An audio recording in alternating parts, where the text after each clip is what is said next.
This right here is a 5-in-1 reflector that's going to run you about 30 bucks. Now, typically you can get these between $30 and $50, depending on the size that you go with. And I want to encourage you to not confuse the cost with value. Do not confuse the cost with value. Having one of these in your kit can provide tremendous value when it comes to shaping light and getting the image that you desire. Now let's get into 5 different ways that you can use a 5-in-1 reflector. Okay, so now before we get into exactly the 5 different ways you could use a 5-in-1 reflector, let's first get into how the name 5-in-1 reflector is actually reflective of this piece of kit. All right, so let's open this up right here. Wow, toss that to the side. So off rip, one side right here, silver, right? 1. The other side, black, that's 2. And once we unzip this, we unfold a couple other pieces or a couple other colors, right? Because this right here is actually reversible. So on the inside here, we have gold, which is 3. The other side, the inside, is actually white right here. So that's 4. And then we have this, which is a bit see-through, which can be classified as a scrim. That's 5. Now you got your 5-in-1 reflector. So I don't know if you could tell, but it's a bit hot out here. So let me just go ahead and get right to it. The first way I want to show you actually requires me to be outside, and that is to actually use the scrim. So by using the scrim, that means this 5-in-1 reflector can actually be used in place of an actual modifier. So if you look at me right now, you see the sun is coming from right here. And if I was to take this, it softens the light, right? It softens the light. And so we can use this as a modifier. And when I head up to the studio, I'm gonna show you another scenario in which you can use this scrim in the same manner. Bow. Okay. Now that that's done, let's head up to the studio. I'm gonna show you another way that you can use this scrim to modify your light if you don't have a softbox, and then I get into the other 4 ways. And just in case you're unclear on exactly how this is working, holding this up is allowing for the sun to pass through it. It's passing through it and thereby softening the actual light that's hitting me. You may have seen this on bigger sets where people are using 4x4s or 8x8s, and your 5-in-1 reflector can be used in the same way. Now that we're back in the studio, to build upon that first point that I was speaking of when we was outside, when it comes to using a 5-in-1 reflector as a scrim, as you can see, this light over here is pretty harsh, right? And you can tell it's pretty evident by this harsh shadow that we see in the back there. And so when you don't have a softbox or a modifier, you can actually use that scrim in the same way that we did outside in order to soften the light up a bit. And so right now, here's the scrim. If I was to just take this and place it in front of my light, now you can see the light, you can see that the light is a bit softer, right? And so what you would actually need for this is maybe a couple clamps or whatever, just so you can hang this up and suspend it in the air in front of your actual light source. And this is an inexpensive way for you to actually produce that beautiful image that you are seeking. So I just put my modifier back on here, my Aperture Light Dome 3 or whatever. So the image should look a bit softer. But I also had to put my glasses back on. So typically, whether we're shooting for ourselves inside of a studio or if we're shooting for others, we will want our light source to be as close to the talent as possible. But if that talent is wearing glasses, now we introduce the issue of having the light reflecting in the lens as they're speaking to the lens. And so naturally what we would go on to do is raise our light up and then point it down. And so the issue with raising our light up and then pointing it down is that then we introduce a new problem, which is heavy contrast up under the chin, which is not particularly flattering. And so the way that we can combat that is by having our 5-in-1 reflector placed either on the lap of our subject, or if they have a table in front of them, we could put it there on the table. And I'm gonna go ahead and put this scrim back inside the different cloth or whatever. I'm gonna flip it over to the white side, and so we can see exactly how this works. Look at that, due to the power of editing, I'm back. So what I did was I raised this light up, and now you can only see the light reflected in my glasses if I do exaggerated movements, right? And so if I'm just here and I'm talking to you, you probably won't be able to see that light pointing down. But also, like I said, now it looks a bit darker up under here. And so if we were to take this 5-in-1 reflector, which is on the white side, and place it under me, you can see that it's not as dark, right? And just for reference, this is with the 5-in-1 reflector under me, and this is without it. So not only did the 5-in-1 reflector actually bring up the shadows under my chin, it actually brought a little light to the contrast side of my face. And so since that was number 2, the second way that you could use a 5-in-1 reflector, I suppose it's only natural that the third way actually leads to what just happened here, which is to use your 5-in-1 reflector as a bounce. And so if you watch my last video where I gave information on how I set up my studio to create the image that you see by using different types of lighting fixtures and actually how I use them, if you saw that, then you know that I like the contrasty look. And so just to prove this point on the third way that you can actually use a 5-in-1 reflector, I'm just gonna bring this over here. And so here we go. We checking out this side of my face now. This is how it looks without a reflector, and this is how it looks with it. And in case you don't understand what's happening, the light is actually bouncing. This is my key light over here, which is the Aperture 120D Mark II. The key light is actually bouncing onto this 5-in-1 reflector, right? And so what it's doing is bouncing off of here and it's hitting me back in the face to raise up the shadows. The same thing when I had this below. My key light is bouncing off the 5-in-1 reflector that's under me and is bringing up the shadows under my chin. And so since I really just wanted to quickly go over this, I didn't want to drag this video out too much. So far we've used this 5-in-1 reflector as a scrim. We use it as a way to bring up the shadows under the chin, specifically with talents that may be wearing glasses and we have to raise up the lighting fixture. And we also show how we could use this 5-in-1 reflector as a bounce to fill in on the contrast side of the face in those instances where we're not using the extra light to do so. If you've been taking anything away from this video thus far, do me a favor and share this video with a friend who may be able to take something away from it as well. All right, let me remove my glasses since these are no longer necessary.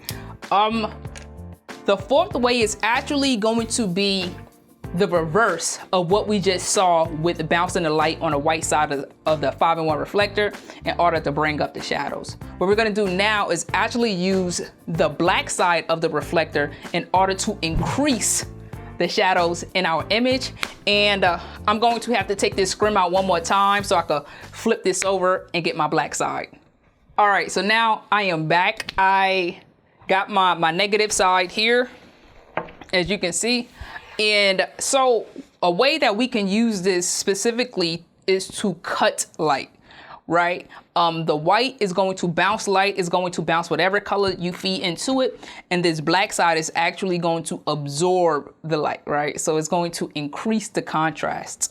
As you can see here, I'm looking how I'm looking. And specifically what you want to check out is this contrast side of my face. And I already have this negative under me, so it's probably not as accurate. All right. Now that it's to the side. So this is how I look without having any type of bounce, reflector, or feel.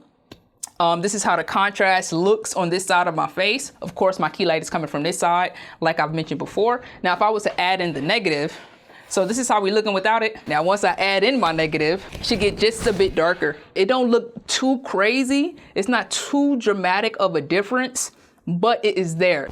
That's number 4. Woo! I'm trying to get through this because it's been a long time coming shooting this video and it's hot. Y'all saw me outside, it's hot. All right, let's get into the 5th and final way I'm gonna go over for how you can use a 5-in-1 reflector when it comes to shaping light and creating the image that you desire. Okay, so quick story, and I know and I understand, I recognize it looks yucky in here, right? My last video I did on my lighting setup inside the studio, I specifically said overhead lighting is horrible, right? It's not gonna allow for you to get a good image at all. So anyway, back to the story. I went on a shoot one time and I went in there and I had my lights, but all my lights were daylight balanced and I didn't have any gels or anything.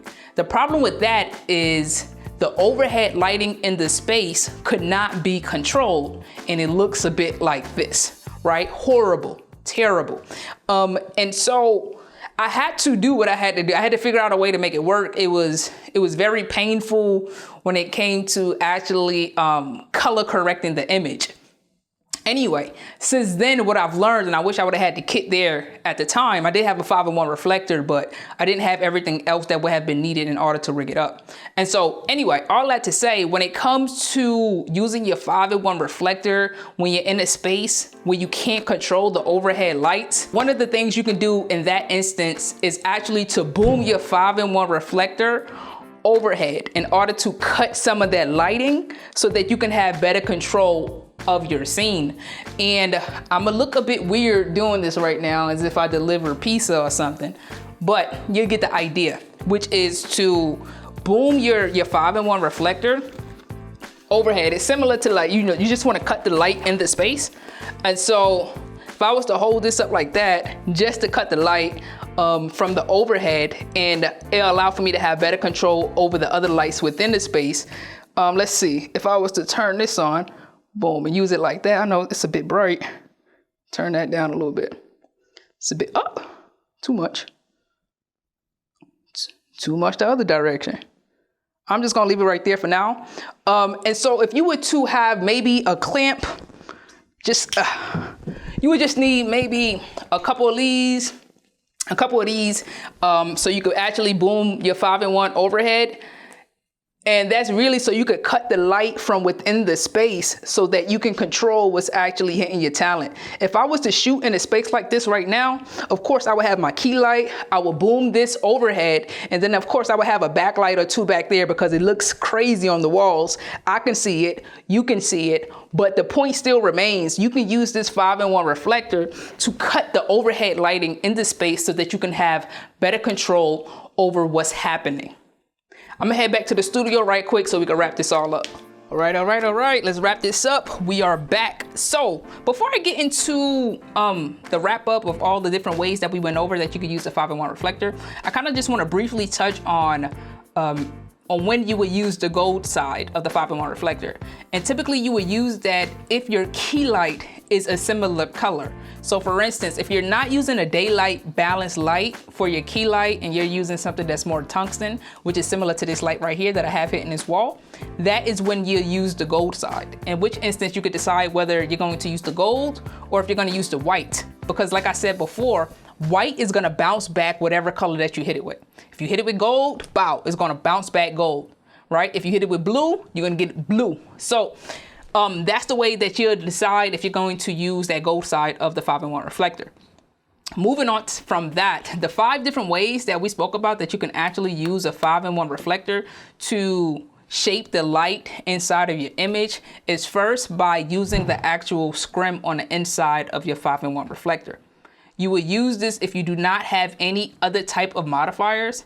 You can also use it in addition to the modifiers you may have. But if you don't have a modifier, you can use that scrim in order to soften the light as it hits your subject, whether you're in studio or if you're out on location and you're using that specifically to soften the light of the sun. The second way you can use it is by placing it on the lap of your subject or on the table that's in front of your subject in order to raise the shadows on the chin, right? On the underside of your subject's face, whether that's you or some type of other talent, right? By placing that 5-in-1 reflector under there, you'll be able to bounce that key light off of the 5-in-1 reflector and it will hit your subject right up under here to reduce the shadows and the contrast that'll be produced from your light being raised up. Specifically, if you're using it to combat the lighting that you will see in the frames of someone who may be wearing glasses, right? That's one of the ways that you can use it. You might see photographers using it this way as well. Whether their subject got glasses or not, they tend to have that bounce on the laps of their subjects. The third way is to actually use it as a bounce, but to raise up the shadows on the contrast side of your subject's face. So like I said, for me, I rarely use a fill light.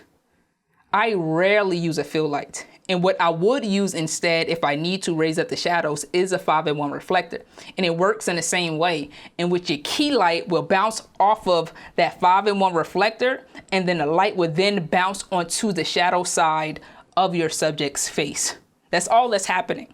The fourth way we spoke about is by using the black side as a negative, which is the opposite of what we just said, and it could be used to add more contrast to the side of your subject's face, which is the contrasty side of your subject, right? And the final way we spoke about using the 5-in-1 reflector is in scenarios where you do not have control over the overhead lighting, and you could just use that 5-in-1 reflector to kind of cut the light in the space so that you can have better control over the image that you are producing. I hope you found this useful. I really do, because this video took a lot to create.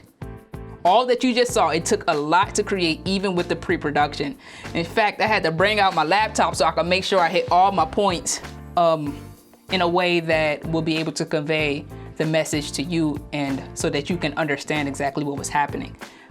If you found this video useful at all, do me a favor and tap that like button, because it took a lot. I'm also going to link down in the description below a couple more videos that I created about lighting, specifically on the 3-point lighting setup and how I create the image that you see. Not this current image, but a previous iteration of this image. And I'm also going to link down below about the Amaranth P60C. If you are interested in videos like this, drop a comment below and let me know what you would like to see in the future. Thank you for spending your time here with me today. I'm truly appreciative. And I'll see you in the next one. Love.